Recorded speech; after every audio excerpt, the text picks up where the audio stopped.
والبقرة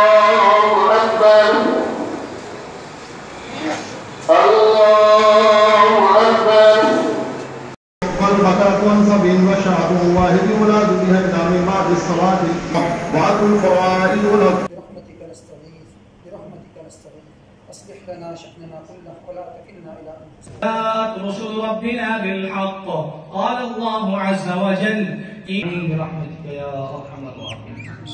ما وعد